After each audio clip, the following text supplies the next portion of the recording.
Section 1. You will hear a telephone conversation between an employer from the Wild Dune Spa and Resort and an applicant. First, you have some time to look at questions 1 to 5.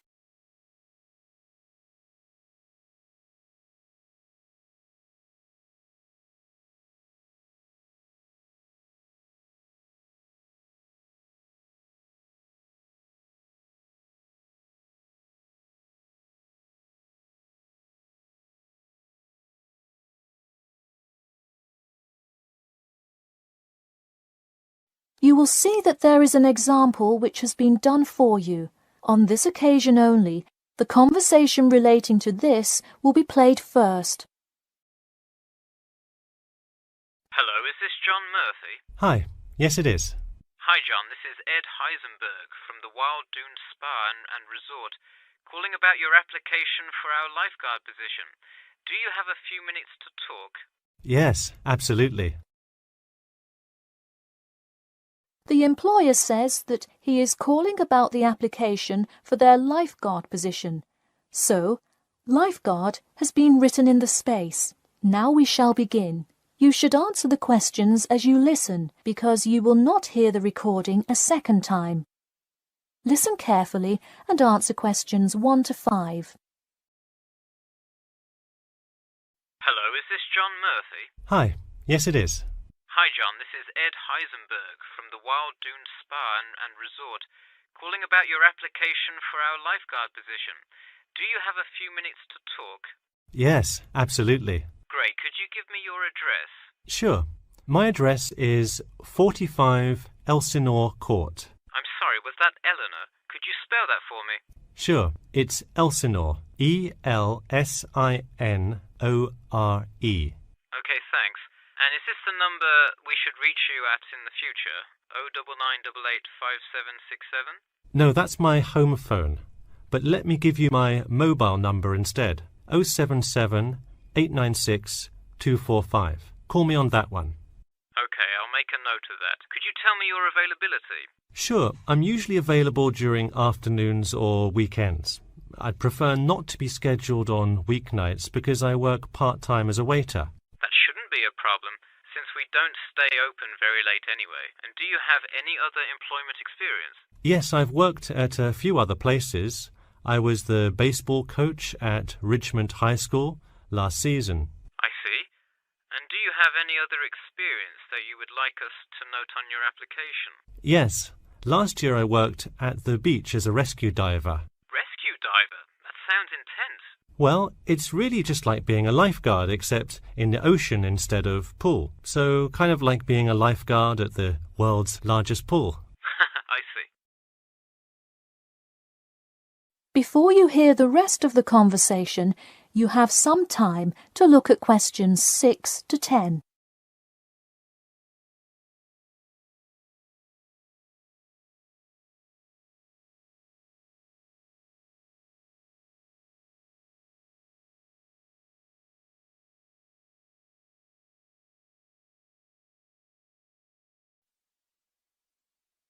Now listen and answer questions 6 to 10. So could you tell me about the relevant skills you have? I'm guessing a lot given your experience. I'm CPR certified and have 2 years of diving experience. Great, it sounds like you are well qualified for this position. When does your CPR certification expire? I think in November, but let me quickly check my CPR card. Actually, it expires in October. Okay, so regardless, you have it through the end of the summer. When is your ideal time to work? Since I work in the restaurant on weeknights, I like weekends best, specifically Saturday mornings. I see. We do already have a lot of staff available on Saturdays, but I do need an early morning shift lifeguard. How early could you work Saturday morning? I can get there by 6 o'clock if need be. You'll be happy to know we open a little later than that, but I'll put you down for Saturday mornings here.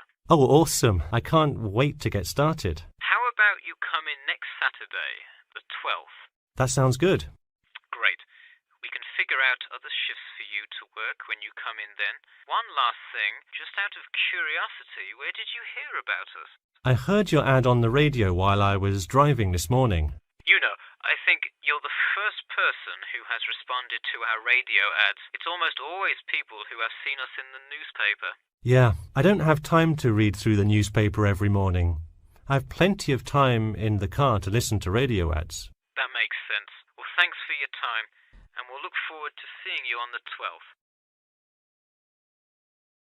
That is the end of section 1.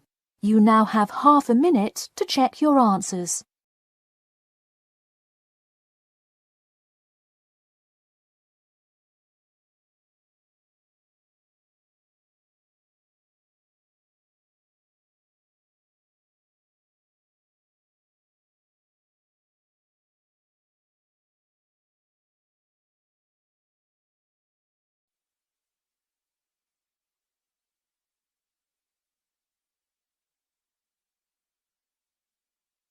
Now turn to section 2.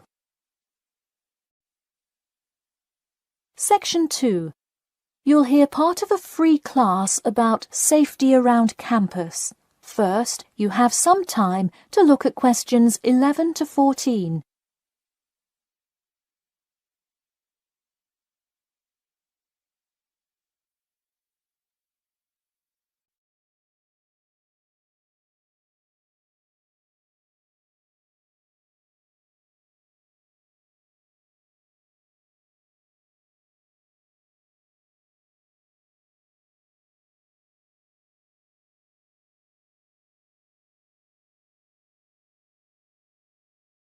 Now listen carefully and answer questions 11 to 14.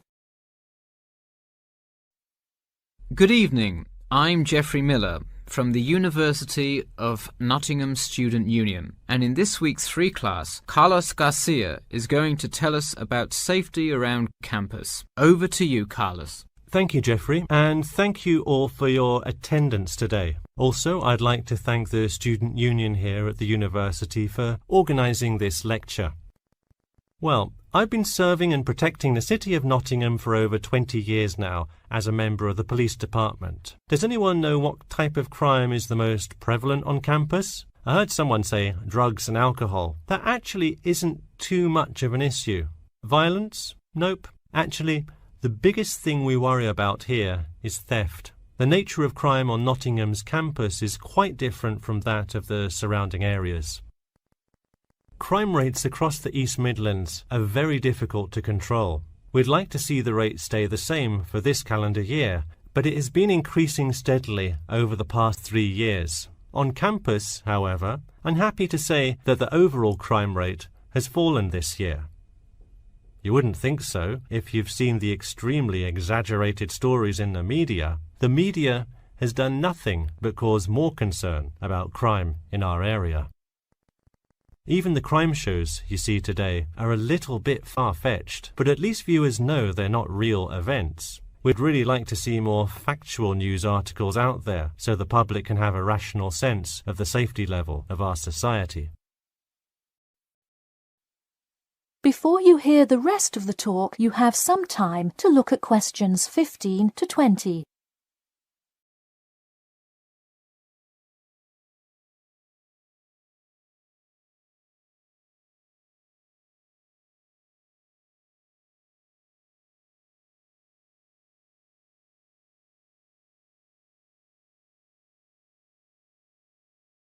Now listen and answer questions 15 to 20. Okay, let's move on to what to do when you see a crime. Do not get involved if at all possible, and do not draw too much attention to yourself by running away in a conspicuous manner. Though most likely, and hopefully, you will not have to experience this situation, if you are being mugged, please do not try to resist. Instead, be compliant and seek help after the incident. Like I said, though, it is highly unlikely that you will find yourself amidst a crime, but it is important to be prepared should it ever happen. We find that educating students and staff on the correct precautions to take is the best way to increase your safety. Just remember to be smart when you're out late at night and avoid any area or person that looks suspicious. I know it sounds obvious, but I cannot stress this enough. It's also not a bad idea to have your mobile phone with you at all times, but be careful. If you're chatting on your smartphone on your way home, you're a prime target for thieves. I'd like to see a show of hands. How many people have left work or the library after 10 p.m. to go home before? A lot of you, right? If you do have to go home late at night, please don't walk home alone. More often than not, there's someone there that will be walking the same direction as you at some point. Walk home with a friend or co-worker. Even if you must use your phone to call someone that's nearby to walk with you, it's always safer to walk home with someone. So when you're walking home, you may feel more comfortable with some sort of self-defense, such as pepper spray. Now, it's your call whether you want to carry something like this or not. However, I absolutely advise against carrying a knife or any other offensive weapon. All too often, they can be used against you if you're disarmed, putting yourself in more danger. For all those interested, the Recreation Centre offers a free self-defense class to all students every Thursday evening. While obviously an introductory self-defense class may not equip you to fight off villains like a regular superhero, it does come in handy sometimes. After taking a self-defense class, you'll surely be more aware of possible dangers and how to deal with them. So hopefully now you have a more complete understanding of the nature of crimes committed on your campus and how to avoid being a victim. I know most students at the University of Nottingham are not the criminal types, but remember that there is no barrier like a wall or something keeping non-students out. There's no army force securing the borders, and I doubt anyone wants it that way.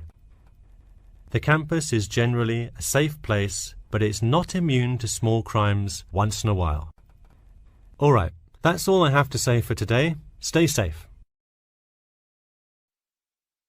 That is the end of section 2.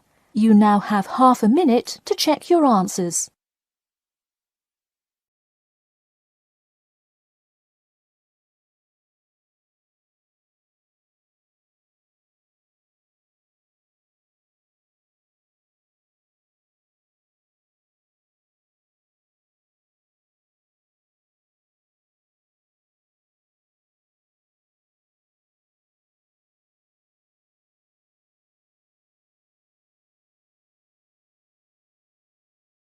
Now turn to section 3.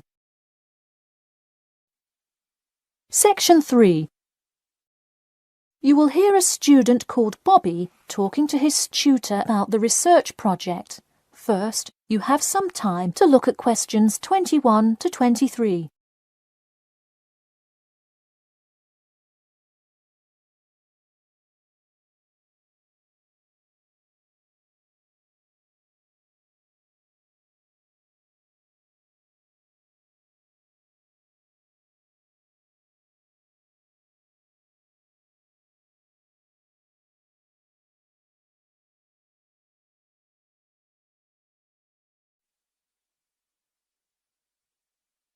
Now listen carefully and answer questions 21 to 23.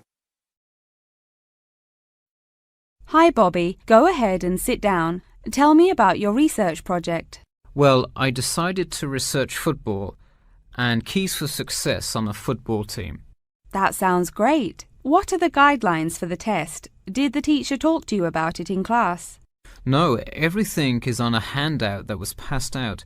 It says that the first draft is due at the end of next week and the second and third are due later on in the month. I don't understand why we have to keep revising and fixing it. Is this assignment really that important? Well, this project is a major requirement for passing 11th grade English and will go on your permanent record. Oh, really?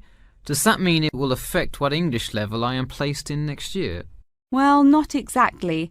You need a good grade to move on, but it is your overall grade and teacher recommendation that determines what level of English you are placed in next year. Anyway, tell me about your topic choice. Do you play football? Well, actually, it's because my father loves the sport. He watches it every weekend. Cool. It's a good idea to report on something you're interested in. Before you hear the rest of the talk, you have some time to look at questions 24 to 30.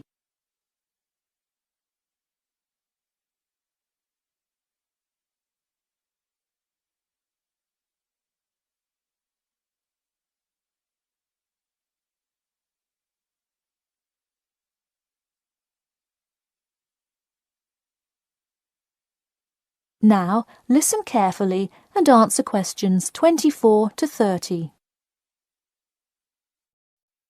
I see you worked hard calling players and the head coach to talk, so let's see what information you got. Well, you have to listen carefully to the first call on the recording. It's really hard to hear because the background noise is louder than the person's voice. Yes, it is a bit tough to discern. I'm afraid the player's answer is too short as well. You will have to interview him again and try to get him to give a better answer. Okay, I thought that might happen. I will call him again tomorrow. Moving on, let's look back at this question. You asked, tell me about a time when you learned a major life lesson through playing football and explain how that has shaped the person and player you have become now and how you hope to pass on that lesson. It is a great idea for a question, but in an oral interview it is far too complex. I would advise you to break it up into multiple parts to get a better response.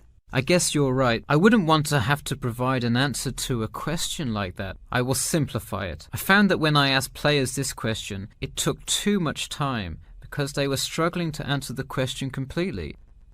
In fact, this is the question Joe Billings was answering when the tape ran out. He did tend to ramble on all the questions, didn't he? He sure did.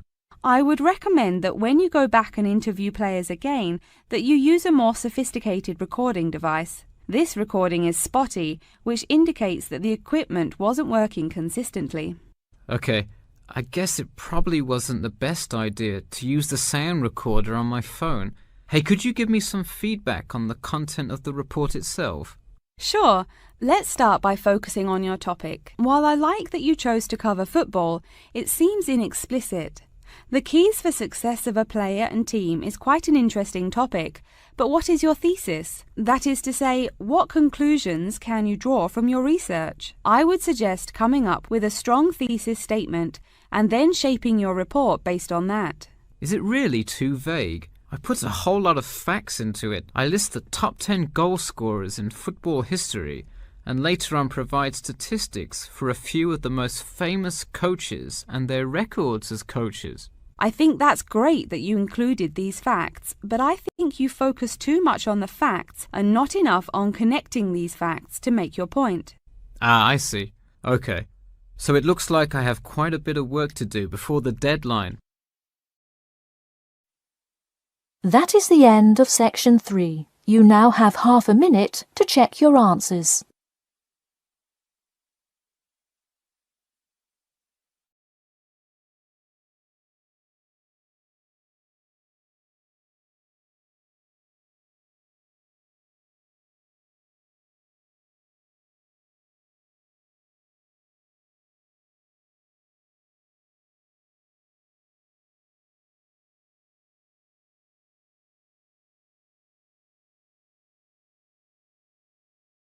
Now turn to section 4. Section 4. You will hear part of a lecture about how to give a quality speech. First, you have some time to look at questions 31 to 40.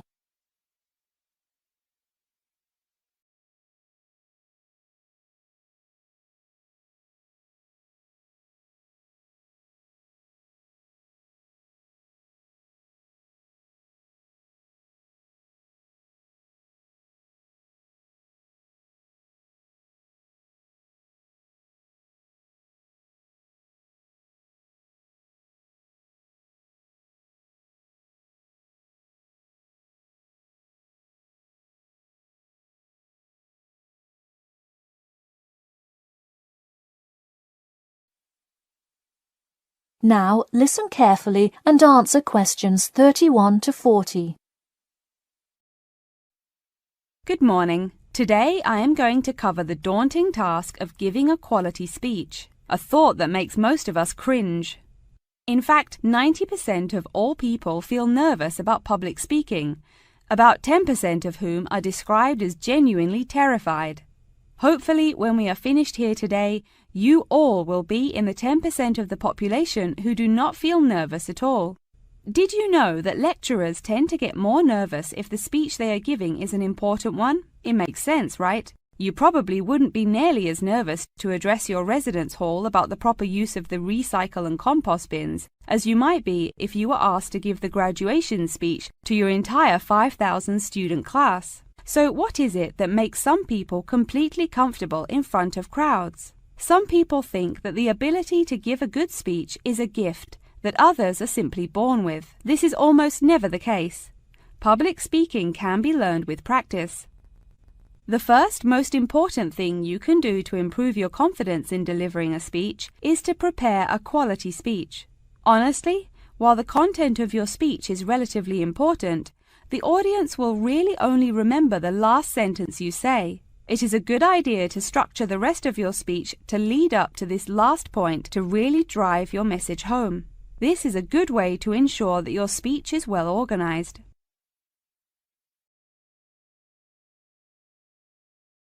Once you are confident in the quality of the speech you have written, the rest is just about your stage presence. Let's go through some do's and don'ts of public speaking. First, you want to command the attention of the room. Do not, I repeat, do not proceed with your speech until the audience is paying attention. Even Martin Luther King Jr.'s I Have a Dream speech wouldn't have made any difference in the world without the undivided attention of his audience. To continue with the I Have a Dream example, one of the reasons that MLK was such an effective orator was his ability to speak with passion and engage with his audience. That sort of charisma does not come from reading straight from paper. Don't get me wrong, it is a good idea to write your main ideas down on a note card, sheet of paper or something. But one factor that will consistently lead to a boring, forgettable speech is writing down your entire speech. Do not write your full speech down. If you are constantly reading your paper, you are not making eye contact with your audience, and thus failing to really express the feeling that goes with your ideas.